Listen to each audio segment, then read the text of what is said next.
Pose with the bands. Pose with the pose with the pose with the bands. Pose with the pose with the pose with the bands. Pose with the bands. Pose with the bands. Jadi teman-teman, ruang lingkup yang akan kami bahas antara lain pengertian dan manfaat PLTB, komponen dan cara kerja PLTB, kelebihan dan kekurangan PLTB, dan contoh PLTB di Indonesia. Pengertian dan manfaat PLTB. Pembangkit listrik tenaga bayu adalah fasilitas atau instalasi yang menggunakan energi angin untuk menghasilkan listrik. Prosesnya dilakukan dengan menggunakan turbin angin yang dipasang di atas menara yang tinggi. Angin yang mengalir menabrak turbin akan membuat baling-baling berputar. Putarannya kemudian diubah menjadi energi kinetik yang dapat digunakan untuk menghasilkan listrik melalui generator. Manfaat pembangkit listrik tenaga bayu adalah sebagai sumber energi terbarukan, rendah emisi karbon, biaya operasional yang rendah, diversifikasi sebagai sumber energi, dan pencipta lapangan kerja. Selanjutnya adalah komponen dan cara kerja dari pembangkit listrik tenaga bayu. Komponen dari PLTB antara lain: yang pertama, ada kincir angin, berfungsi untuk menangkap tenaga angin dan mengubahnya menjadi tenaga rotasi pada poros. Yang kedua, ada gearbox, berfungsi untuk mengubah dan meningkatkan kecepatan poros yang diterima dari kincir angin. Yang ketiga, ada sistem pengereman, berfungsi untuk menjaga putaran poros agar bekerja pada kecepatan aman, terutama saat terjadi angin kencang. Ini membantu melindungi komponen PLTB dari kerusakan yang disebabkan oleh beban berlebih. Yang keempat, ada generator, berfungsi untuk mengubah energi kinetik dari poros menjadi energi listrik. Generator dalam PLTB seringkali menggunakan prinsip elektromagnetik untuk menghasilkan arus listrik. Selanjutnya adalah cara kerja dari PLTB. Cara kerja dari pembangkit listrik tenaga angin ini bekerja berkebalikan dengan kipas angin, bukan menggunakan listrik untuk menghasilkan listrik, namun menggunakan angin untuk menghasilkan listrik. Kemudian, angin akan memutar sudu-sudu turbin, lalu diteruskan untuk memutar rotor pada generator yang letaknya di bagian belakang turbin angin. Generator mengubah energi putar rotor menjadi energi listrik dengan prinsip hukum Faraday, yaitu bila terdapat penghantar di dalam suatu medan magnet, maka kedua ujung penghantar tersebut akan dihasilkan beda potensial. Ketika poros generator mulai berputar, maka akan terjadi perubahan fluks pada stator yang akhirnya dihasilkan tegangan dan arus listrik.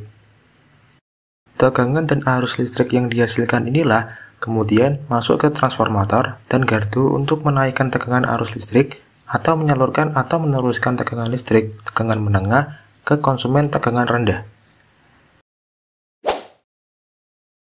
Kelebihan PLTB.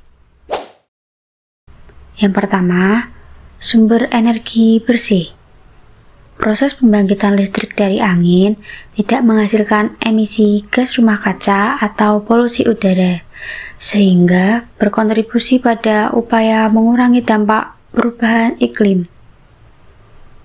Yang kedua, energi terbarukan. Angin merupakan sumber energi terbarukan karena selalu tersedia dan dapat diperbarui tanpa terbatas. Yang ketiga, pengurangan ketergantungan pada bahan bakar fosil. Dengan menggunakan tenaga angin sebagai sumber listrik, negara dapat mengurangi ketergantungan pada bahan bakar fosil seperti batu bara dan minyak bumi, yang saat ini semakin langka dan menyebabkan dampak lingkungan yang serius. Yang keempat, ruang lahan ganda. Beberapa pembangkit listrik angin dapat dibangun di wilayah pertanian atau perkebunan, sehingga tanah tersebut dapat dimanfaatkan ganda untuk tujuan pertanian dan pembangkit listrik. Yang kelima, biaya operasional rendah. Biaya operasional pembangkit listrik tenaga angin cenderung rendah karena energi angin tidak memerlukan bahan bakar dan memiliki sedikit kebutuhan pemeliharaan rutin. Selanjutnya adalah kekurangan dari PLTP. Yang pertama yaitu persaingan di sektor energi. PLTP harus bersaing dengan sumber energi lain yang memiliki biaya lebih rendah seperti batu bara dan gas alam yang masih mendominasi pasar listrik. Yang kedua, lokasi terpencil. Angin terbaik biasanya ditemukan di daerah terpencil, sehingga distribusi listriknya menjadi tantangan karena membutuhkan infrastruktur tambahan. Yang ketiga, polusi suara. Putaran kincir angin dapat menghasilkan kebisingan yang bisa mengganggu masyarakat sekitar jika dibangun terlalu dekat dengan pemukiman. Yang keempat, dampak pada satwa lokal. PLTP juga bisa berdampak pada ekosistem sekitar, terutama bagi burung dan kelelawar yang berisiko menabrak baling-baling turbin. Contoh PLTP di Indonesia. 1. PLTP Sidrap. Pembangkit listrik tenaga Bayu Sidrap berlokasi di Kabupaten Cidenreng, Rapang, Sulawesi Selatan. PLTP ini diklaim terbesar se-Indonesia dan Asia Tenggara. Beroperasi sejak 2018 dan mampu menampung energi listrik senilai 75 MW. Kedua, PLTP Tolo. Berlokasi satu kota dengan PLTP Sidrap. PLTP Tolo berada di Kabupaten Jeneponto, Sulawesi Selatan.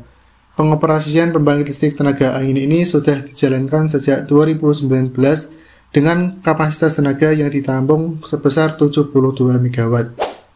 3. PLTP Tanah Laut. Pembangkit listrik tenaga Bayu Tanah Laut berada di Kabupaten Palehari, Kabupaten Tanah Laut, Kalimantan Selatan. Dikutip dari Antara, pembangkit listrik tenaga Bayu ini diperkirakan bisa menghasilkan 158 GWh pada tahun pertama operasionalnya. 4. Proyek energi angin di Nusa Penida. Beberapa inisiatif sedang dijajaki untuk memanfaatkan potensi angin di Nusa Penida. Meskipun masih dalam tahap perencanaan, proyek ini menunjukkan komitmen Indonesia untuk mengeksplorasi energi angin. Yang terakhir, PLTP di Pulau Sumba.